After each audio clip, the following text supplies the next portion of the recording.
Deep gratitude to you, Mr. Dhruva Mukherjee, CEO of ABP Group, for setting the tone for these next 3 days.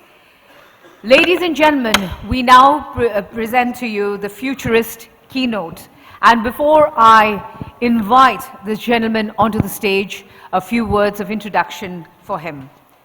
Matthew Griffin, multi-award-winning futurist, has been described as a walking encyclopedia of the future by NASA and a futurist polymath. One of the world's most renowned futurists and strategic foresight experts, Matthew is the 15 times author of the blockbuster Codex of the Future series and is the founder and futurist-in-chief of the 311 Institute, a global futurist and de-futurist advisory firm working across the next 50 years. Matthew helped build and run several multi-billion-dollar businesses units and has a powerful reputation and a roster of clients that include royal households, world leaders, G7, G20, and G77 plus governments, and many of the world's most respected brands. Ladies and gentlemen, I will request all of you to put your hands together as I invite our Futurist keynote speaker, Mr. Matthew Griffin, onto the stage. Thank you very much. Thank you, sir. Thank you. Right, how are you all? So that was loud, wasn't it? See, I might disrupt you all by bursting your eardrums. That's it. Then you won't be able to hear me, which, I mean, you might be fine. Some of you might be fine with that. So, my name is Matthew Griffin. I'm the CEO and founder of the 311 Institute, a global futures and deep futures think tank. Now, I actually work across the next 50 years. I look at over 600 emerging technologies, hundreds of megatrends, and I'm the guy that organizations turn to when they want to figure out how they are going to be disrupted. Okay? And some of you are my clients. So, for example, we've got, where are we? We have Adobe. Adobe, we are reinventing the PDF. In addition to that, Adobe is being disrupted, or could be disrupted, by synthetic content, which underpins its creative suite. Now, when we have a look at Fortinet and Palo Alto, if you guys are in the room, on the one hand, you're being disrupted by an exponential growth in cybercrime, but using a kind of disruptive mindset, we have a new way to identify hackers and create impenetrable security systems. So we also have DXC, so welcome to DXC. They're trying to help organizations actually figure out how you manage this future and transform. And then we have everyone else. AWS, hello to AWS in the room. So we've been trying to figure out how we hack AWS. So, in this particular presentation, what I'm going to do is I'm going to take you through sustainable disruption. But when I talk about sustainable disruption, this is very much angled at how do you constantly disrupt your own organization so that you can disrupt your competitors, enter new markets, and fundamentally become the leader in new markets. So, when we have a look at the future, when we have a look at today, have you noticed that there's only one thing changing? Yeah, from a human mental perspective, it's easy to get our heads around one thing, right? But actually, when we think about what's changing, it just happens to be absolutely everything. So, when we have a look at society, society is changing. We talk very much in terms of technology-led disruption, but actually a lot of the disruption that we see today isn't necessarily technology-led. Yeah, when we talk about technologies like generative artificial intelligence, we can see disruption coming. I started talking about generative artificial intelligence 10 years ago. So 10 years ago, I was in London with Bloomberg talking about how these AIs that would create content would eventually be used to collapse financial markets and misinformation and disinformation. And then what, 2 years ago, people went, hey, where did this generative AI stuff come from? We can see disruption. We have economic disruption. So we see a decoupling of the world. And then we've got political disruption, which we won't even go there. Now, from a futures perspective, NASA has this orbital perspective. So when astronauts go into space, when they're 400 to 600 miles up, they see the world as this kind of rather simple, pale blue dot. There's no wars, there's no boundaries, everything is straightforward, right? But as we come down to Earth, the fact of the matter is, by 2040, we'll have 65% of people living in megacities. We have over 8 billion people now on the planet. It starts getting confusing when we get to ground. Cybercrime is a $1.2 trillion industry. We have activism and wars. We have all these challenges. And when we have a look at the problems that the world faces, we have 2.2 billion tons of trash every year. We have 57 gigatons of CO2 going into the Earth's atmosphere. 40% of the world's crops get destroyed. We have fires in the Arctic and in Siberia. Globally, we now have Category 6 hurricanes in Japan and in America. We have a new classification coming. But despite all of these challenges, all of these problems, we have pioneers that are developing new energy solutions. We're electrifying industries like Aditburla. We are growing food in new ways in vertical farms. We are educating our children in new things using new technologies and techniques. We have technology pioneers who are developing new emerging technologies. We have healthcare pioneers who will extend our lives in the year 28. And we, of course, are not only changing this world, but we're creating brand new virtual worlds. So today, from an opportunity perspective and a disruption perspective, we actually have 3 economies. We have the physical economy. I sold you a pair of physical Adidas trainers. We have the digital economy. I sold you a subscription. And then we have the virtual economy, which is where basically I can sell you virtual products. So there's lots of opportunity. Now, when we have a look at the future, when we have a look at the present day, how you think, feel, and act matters. If you looked at the video that I showed you, and you think that the future is a bleak place because we have climate change, we have 1 billion people who struggle to be fed at the end of every day, then you might be anxious and worried about the future. So how you think about the future affects how you feel about the future. And if you're anxious and worried about the future, then it's much more likely that in terms of the way that you act, you're going to go and lock yourself away in a room. However, if you look at the future and you think the future is full of opportunity, then you feel optimistic. And if you feel optimistic, then you're much more likely to try to go out and explore this future, figure out how it can benefit you, and what new things you can create to move into and or develop new markets. So how you think about something affects how you feel about it, and that fundamentally affects what you do. So reframe yourself.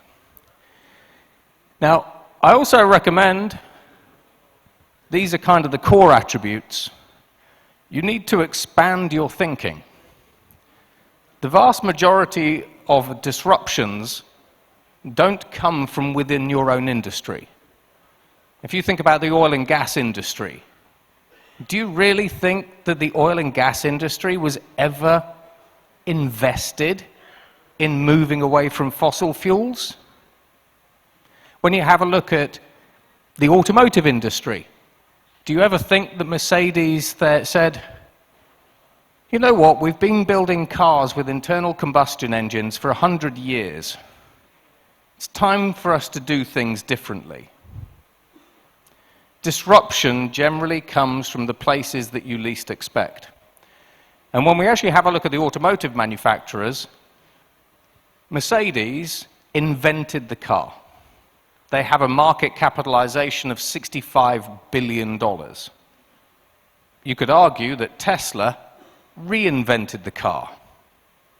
They have a market capitalization approaching $1 trillion.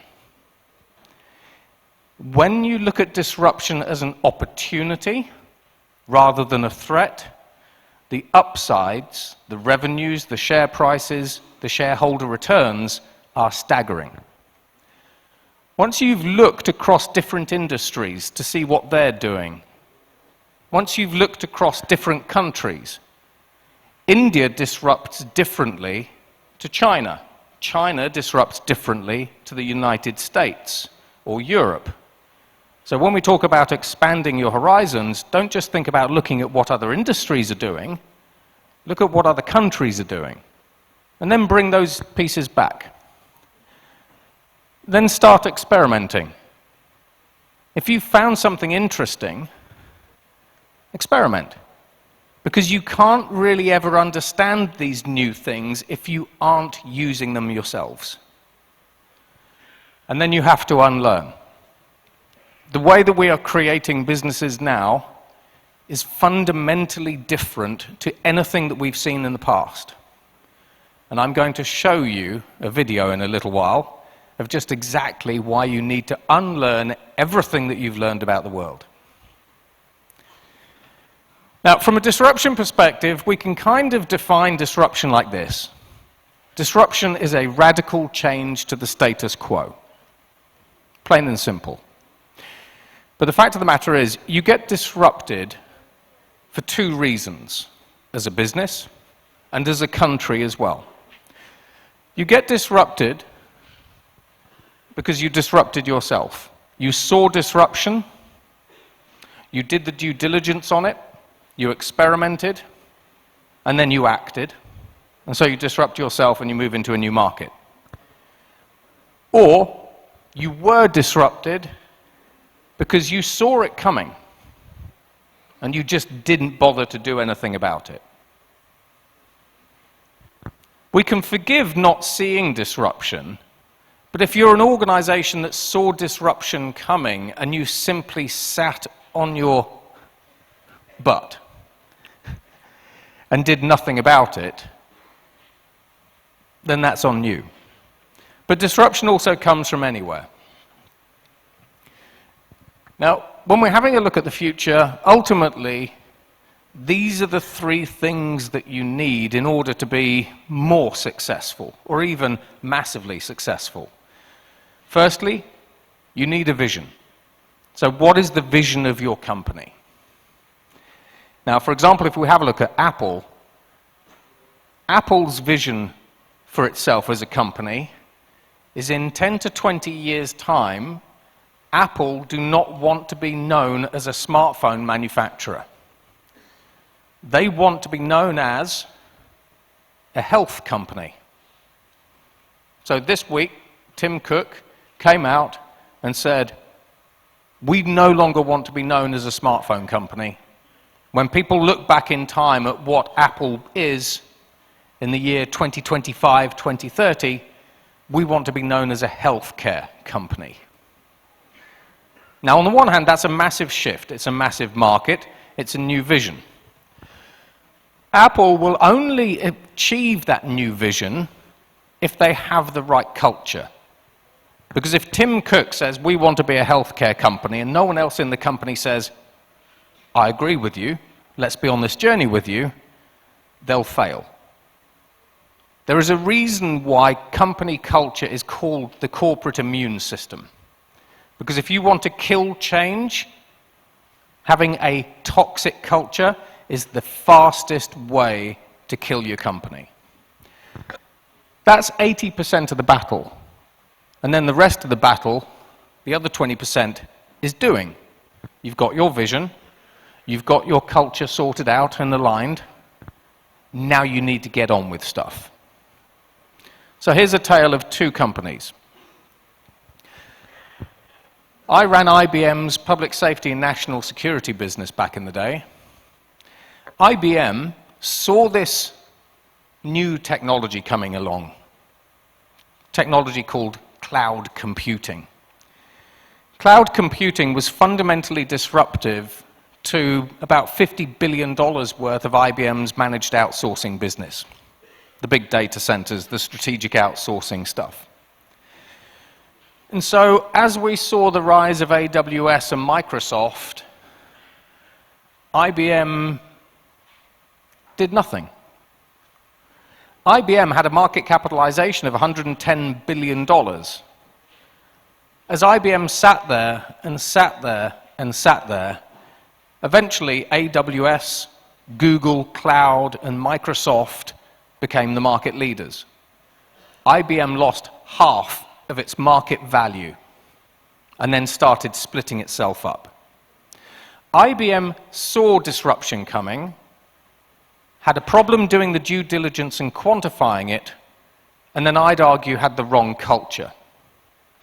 Now let's look at Accenture. Accenture saw a different kind of technology revolution coming through.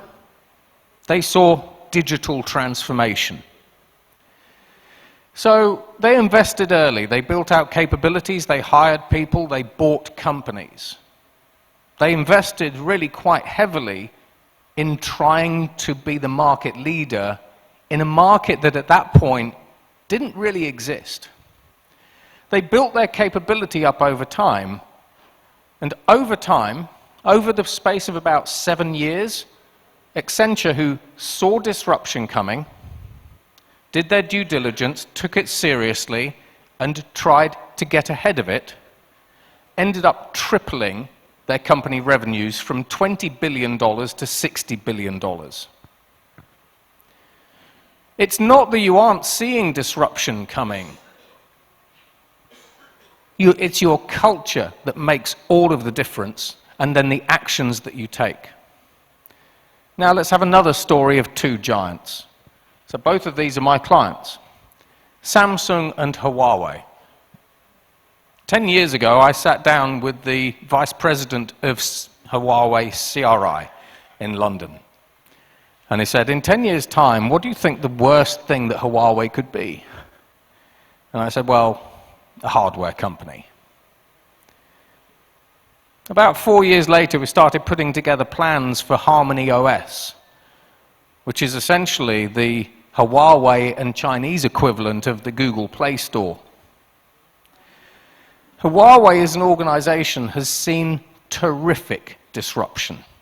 Not only have they been banned from buying American chips and products, they've been banned from markets, and they've had their 5G telecommunications gear literally ripped out of the American market and the European market. However, both Samsung and Huawei have two things in common. Huawei spend $15 billion a year on research and development, and they have 45,000 people looking at not just the next technology, but N+2, N+3, N+4 technologies up to 50 years out. The other client is Samsung. So Samsung in South Korea have a campus called the Chaos Campus. They have 3,000 people who are expressly dedicated to trying to destroy the company.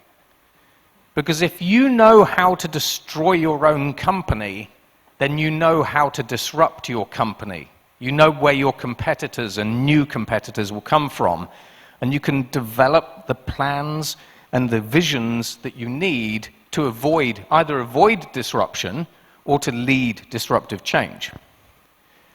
So between Huawei and Samsung, they are relatively unique globally because they are always trying to tear their own companies down so that they can build the new thing. Now, from a disruption perspective, I mentioned that disruption isn't just purely technological. How ambitious are you?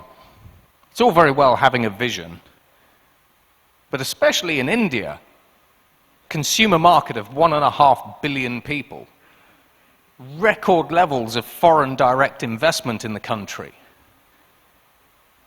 excellent talent. How ambitious are you? And do you just realize the kinds of ambition that you're actually up against?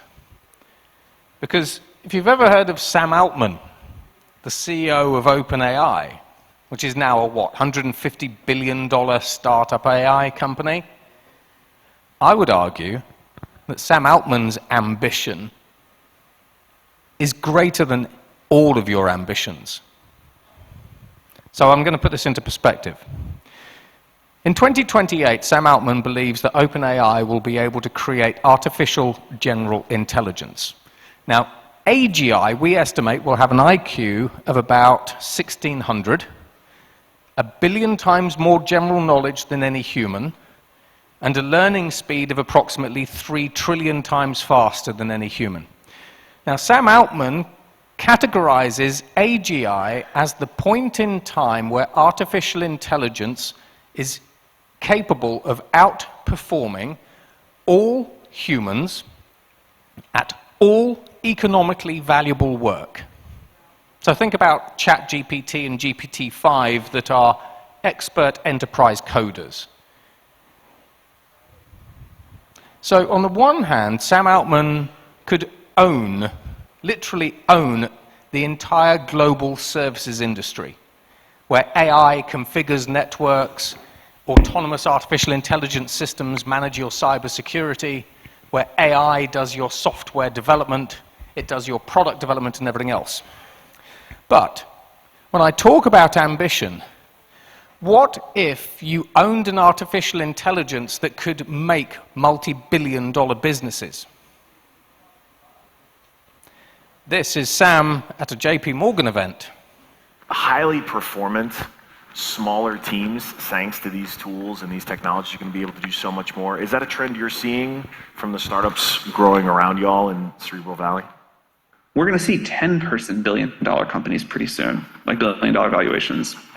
And the thing that in my little group chat with my tech CEO friends, there's this betting pool for the first year that there's a one-person billion-dollar company, which would have been unimaginable without AI, and now will happen. I'm so happy you said that, because I literally just wrote that out in a letter to my LPs for an AGM. This is a radical idea, and it gets even more exciting when you remember none of us ever, or all of us who have built companies to even more than 100 people, don't miss back when it was smaller. And I think there's going to be a new drug, the exact opposite of that ZERB phenomenon, where CEOs and founders are going to just be so excited to get up and go to work with much smaller, much more performant, much more stronger culturally teams. And I'm also kind of bummed I'm not on that CEO group chat, but we can table that for later.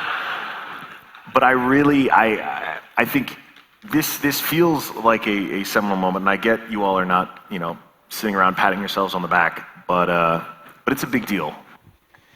So I've shown you a video of an individual saying, I am basically creating an artificial intelligence that will be able to create a multi-billion-dollar business that is run by one person.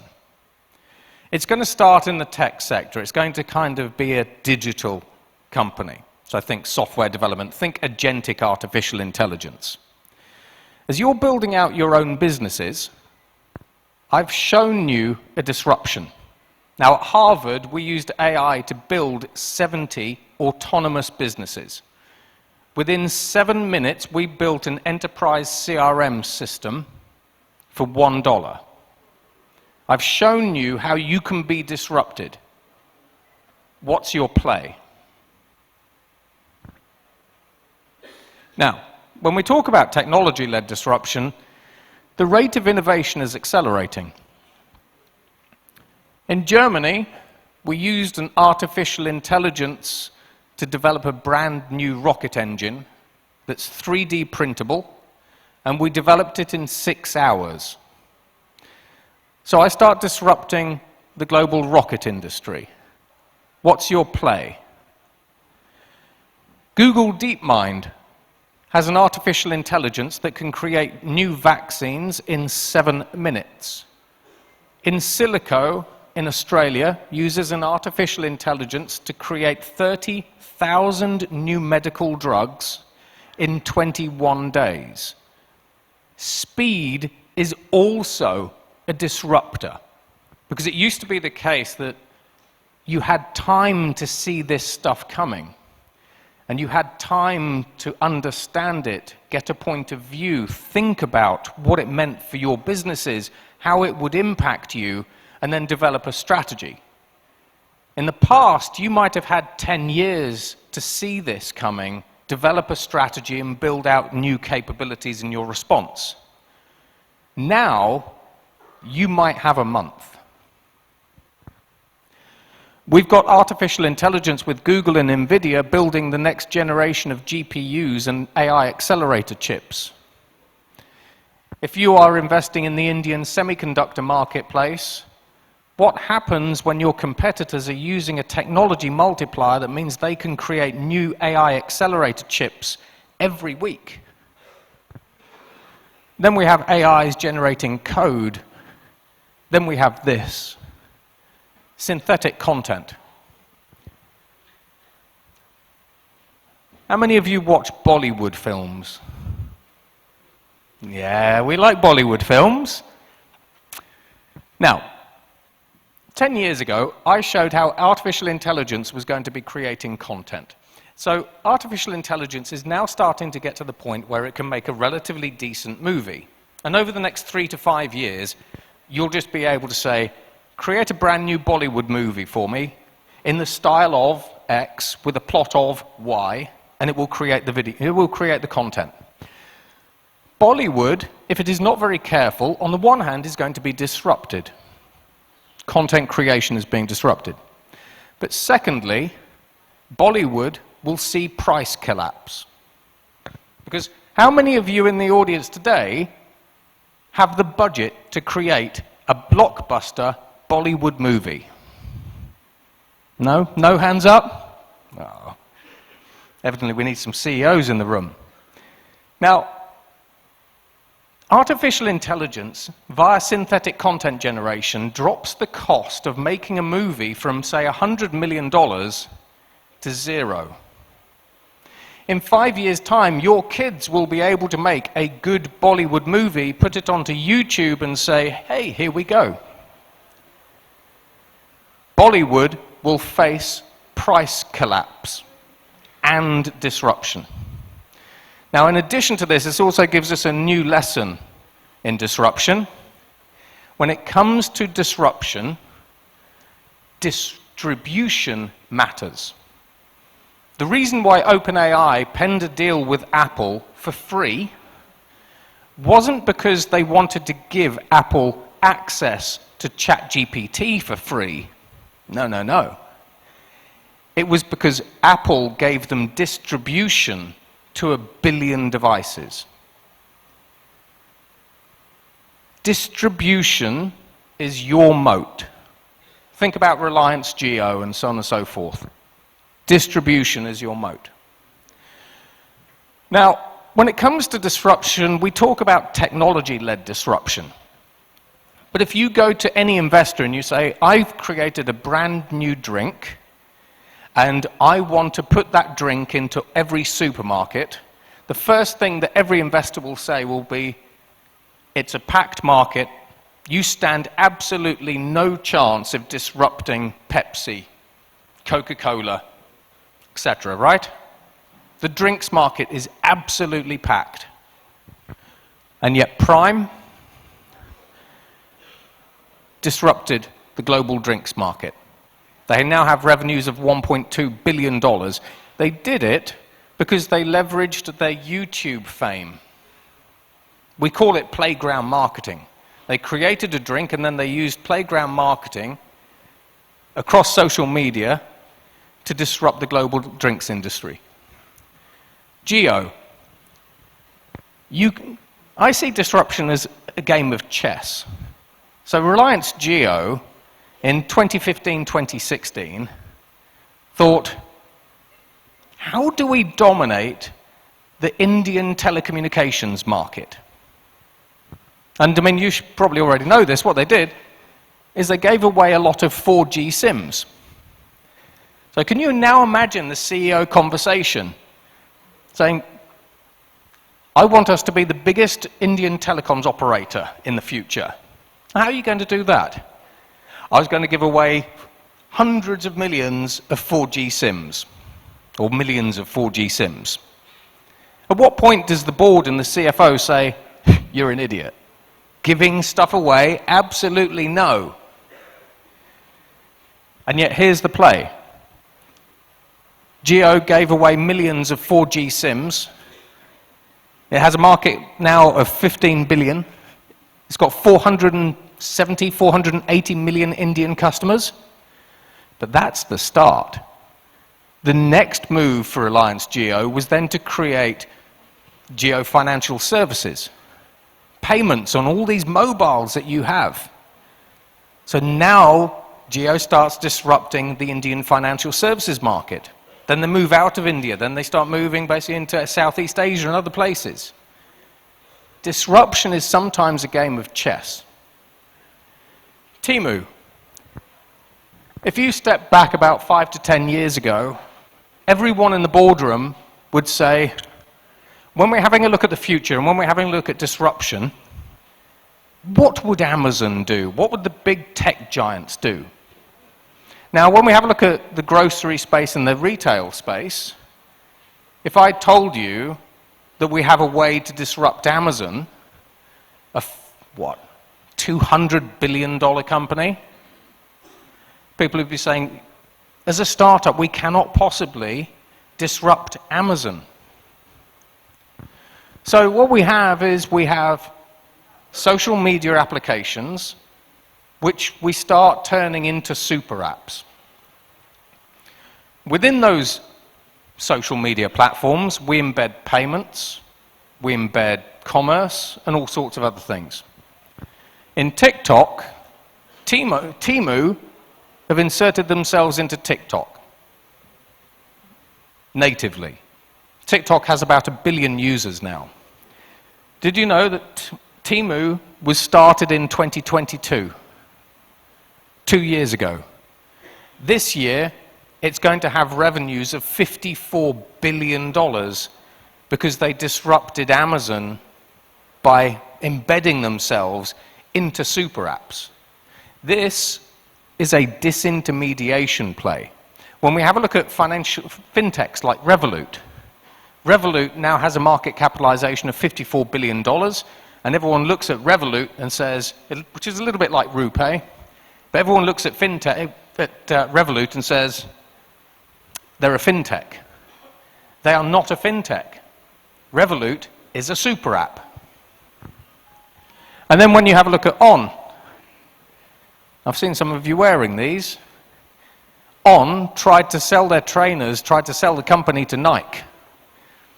This year, On will have revenues of $2.6 billion. If I said, I'm going to disrupt Nike and Adidas with a new trainer, people will say, well, no, you're not going to make a dent. They built a community.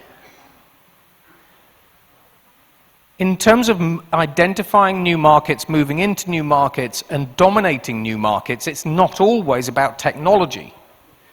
It's about vision and strategy and then execution.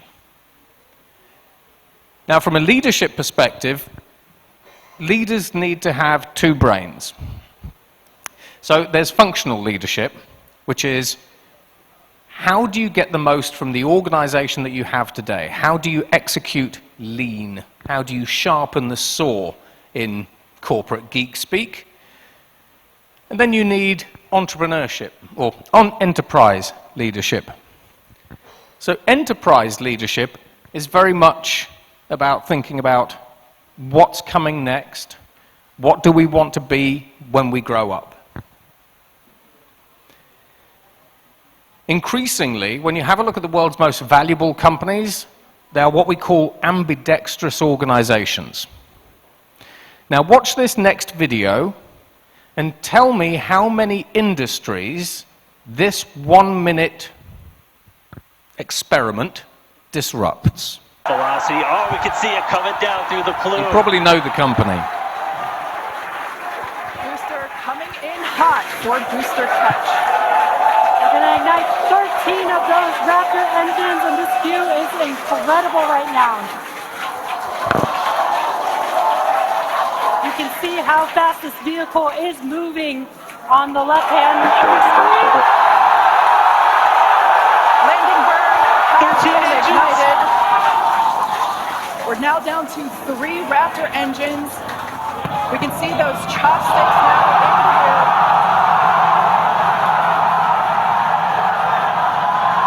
That was a great experiment. Now, SpaceX is an example of an ambidextrous organization. They have the successful Falcon 9 rockets, but they are increasingly creating this. This is the Space Heavy. It's a heavy lift launch vehicle. How many industries does that help Elon Musk disrupt? Is it 1? So hands up for 1. No. Is it 2? Okay. Is it 3?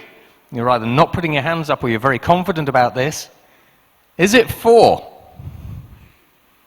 Okay. This disrupts at least 4 industries.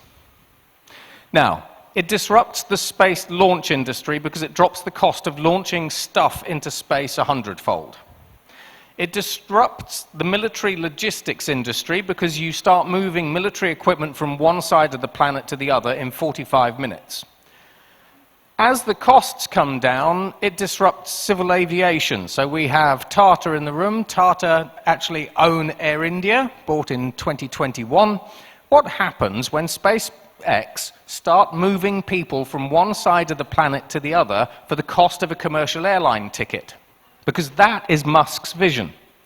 However, in addition to that, we just talked about Reliance Jio.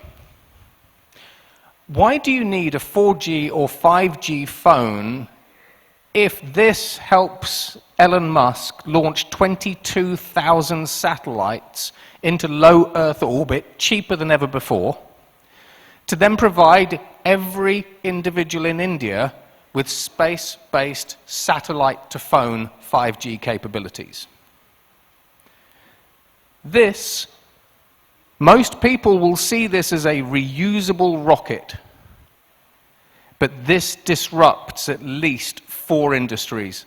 In time, it also disrupts the space-based manufacturing industries, healthcare, semiconductors, and all sorts of things, because increasingly we're manufacturing things in zero gravity in space.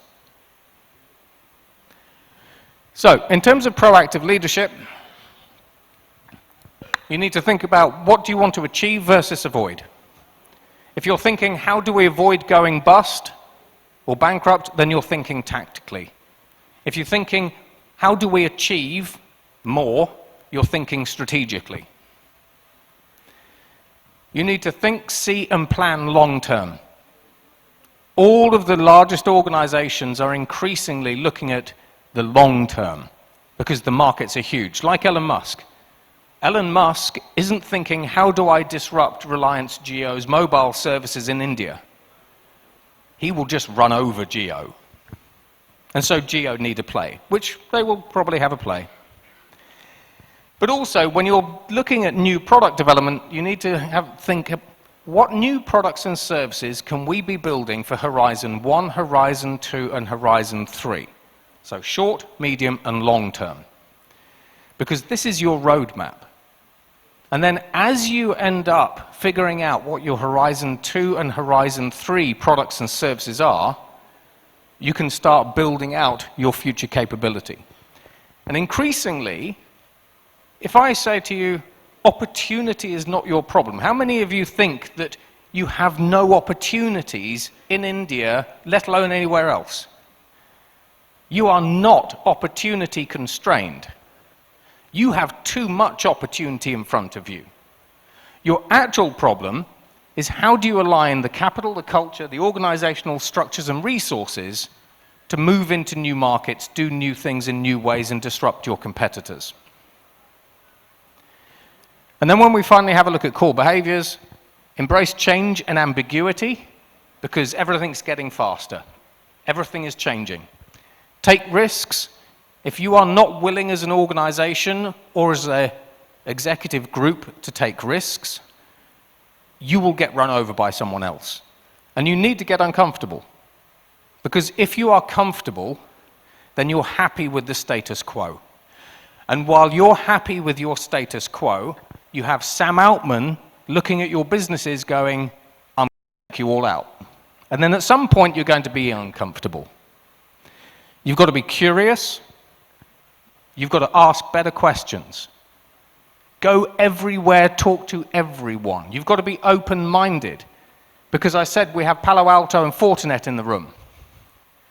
With one of them, we are now starting to identify malware using sound.